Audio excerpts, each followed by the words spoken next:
Federal Executive Council approves business case for aircraft maintenance facility as President Buhari swears in CJN Abeokuta.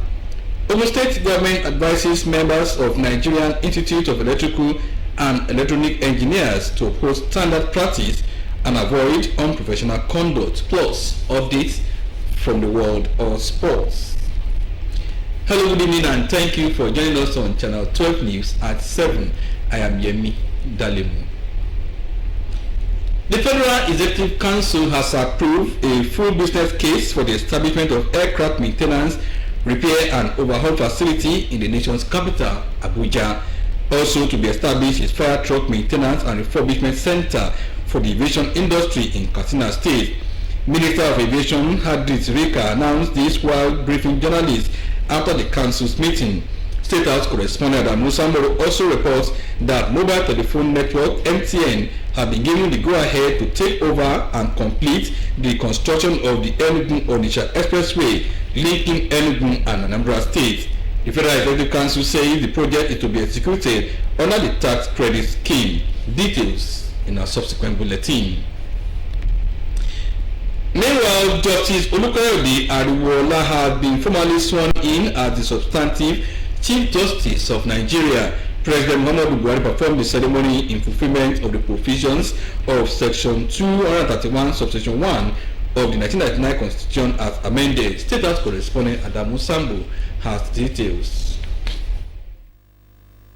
And I will preserve, protect, and defend the laws of the Federal Republic of Nigeria. So help me God. Justice Olukoyede Abeokuta takes oath of office before President Muhammadu Buhari as the 18th Chief Justice of Nigeria. Born over 60 years ago in Isheyin, Oyo State, Justice Abeokuta bagged his Bachelor of Laws degree in 1980 from the then University of Ife, called to the Nigerian bar and got enrolled at the Supreme Court as a solicitor and advocate in July 1981. The new CJN has been on the bench of the nation's apex court for nearly 11 years, having been appointed in November 2011.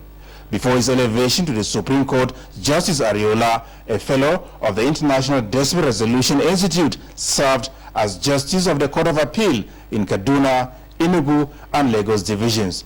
He was appointed Acting Chief Justice of Nigeria in June this year. I believe the law that had taken me this far will continue to support me to do the best for Nigerians.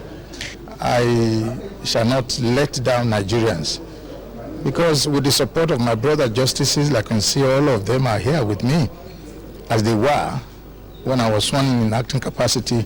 With their support, we shall not fail Nigerians. We are computerizing already the Supreme Court and all other courts of records, so that the delay in filing cases will become a thing of the past. We are coming on board closer election year. The judiciary will be very busy. What is your message to politicians?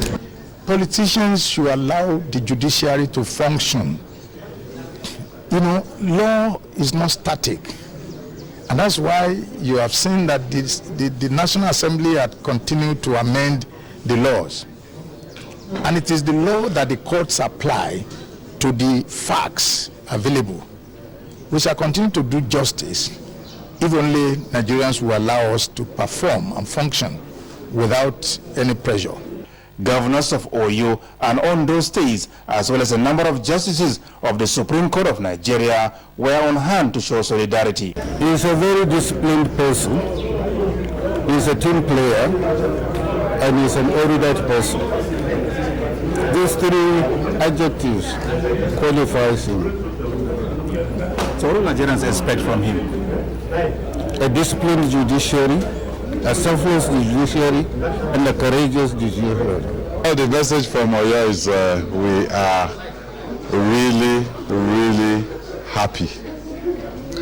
One of our own is now the Chief Justice of Nigeria, and the good people of Oyo State were thankful to Mr. President for seeing the process through. It's been quite a while when this type of opportunity has knocked on our door, So we counted ourselves quite lucky, and we look forward to supporting him to contribute to the development of the judiciary in Nigeria. The new CJN, Justice Olukaide Areola, succeeded Justice Ibrahim Tanko Muhammad, who resigned his appointment on health grounds. From the State House, Adamu Sambu, NTA News. Religious leaders in Nigeria must remain open while making efforts to unite people, regardless of their faith, social backgrounds, and political differences.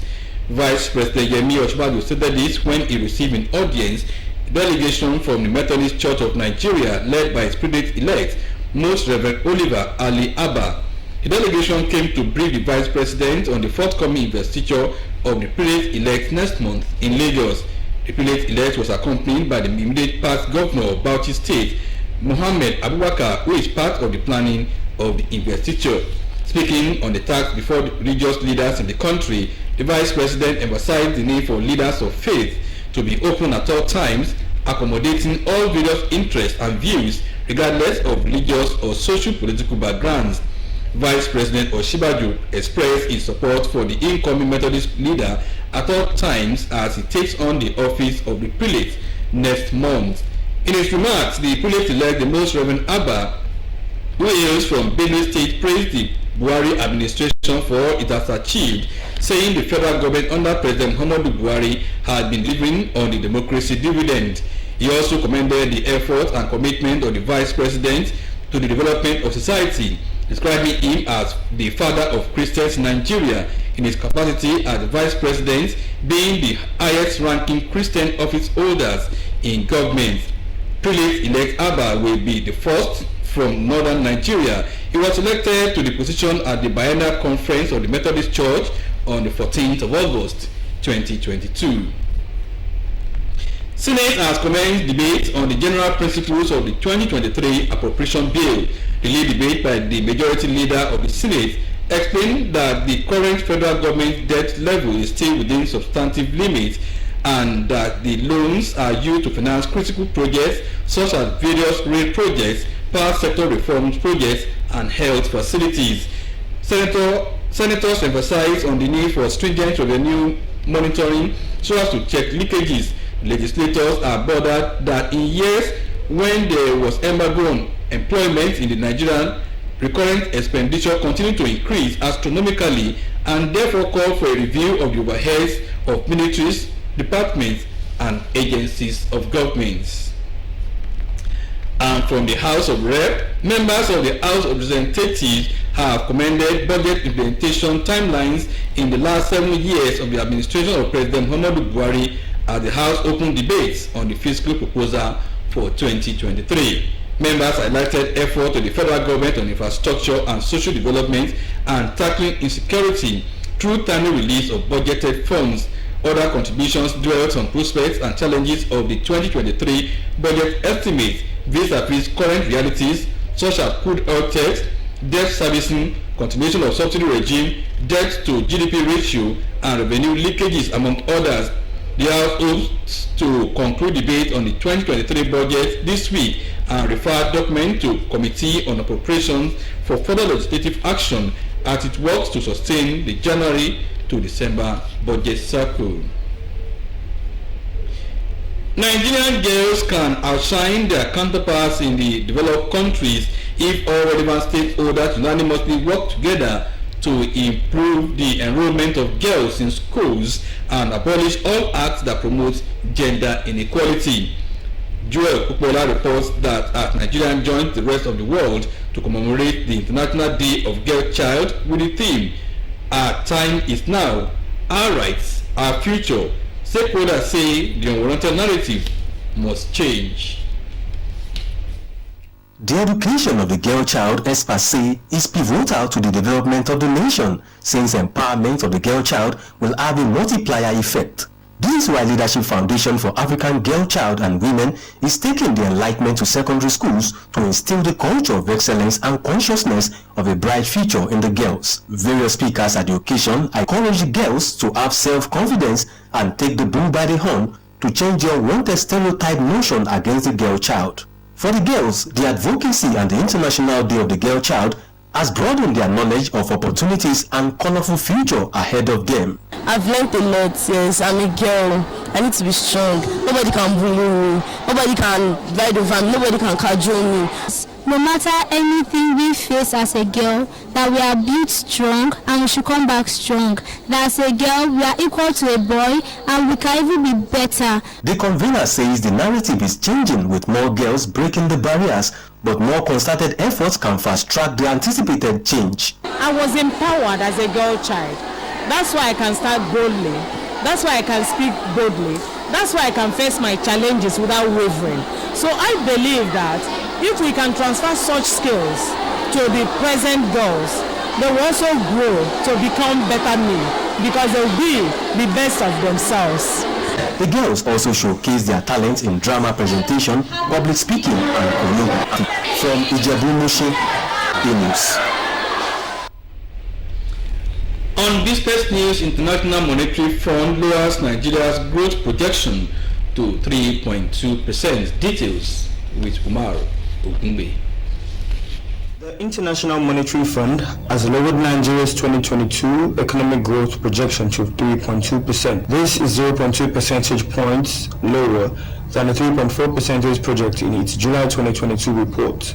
The Washington-based institution disclosed this on Tuesday in its World Economic Outlook for October 2022, titled Countering the Cost of Living Crisis. The report also downgraded the economic growth projection for sub-Saharan Africa from 3.8% to 3.6%. According to the International Monetary Fund, this downgrade was due to tighter financial and monetary conditions. The number of workers at Nigeria's refinery fell by 218 within a year, while the facility posted active comprehensive loss of 69.03 billion naira during the review period. Data from the financial statements just released by the Nigerian National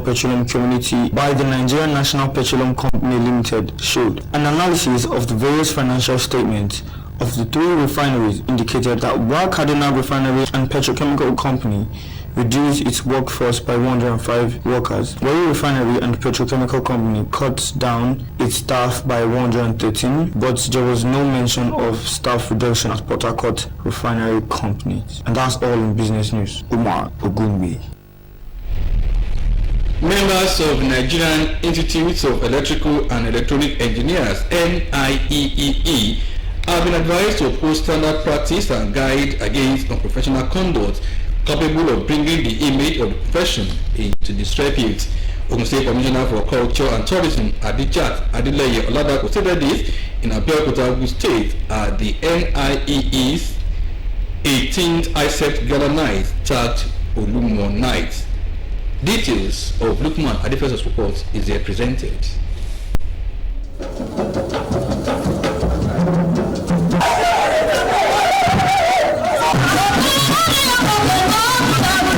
A short stage drama and cultural dance by the Ogun State Cultural Troops set the mood for the NIEE's 18th ISET Gala Night tagged Olumo Night, which depicted that families of electrical and electronics are waxing stronger in the country.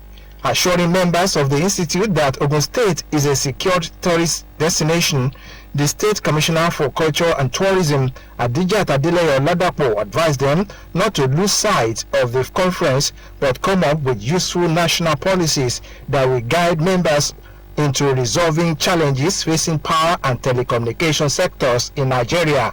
They must make sure that in whatever they do, they exhibit that professionalism. We've had cases of cables being stolen, all sorts. But as an association, they must make sure that they don't allow people who are not professionals to tarnish their name, their image. The national chairman of NIEEE, Engineer Michael Akan, and the chairman Abeokuta branch, NIEEE, Engineer Olumayowa Idowu, speak about the expected outcome of the conference. The conference has always given or created an opportunity to solving problems, national problems, international problems, environmental problems, or whatever we call it. And the take home is that at the end of the day, we've been able to present solution to some of the challenges that we are having. Coming from our team, we need to be professional in our dealings, irrespective of environment that we find ourselves, irrespective of what is happening in our country, and we need to ensure that we practice based on international standards. Members of the NIAAE from far and near were inspired by good performances at the event.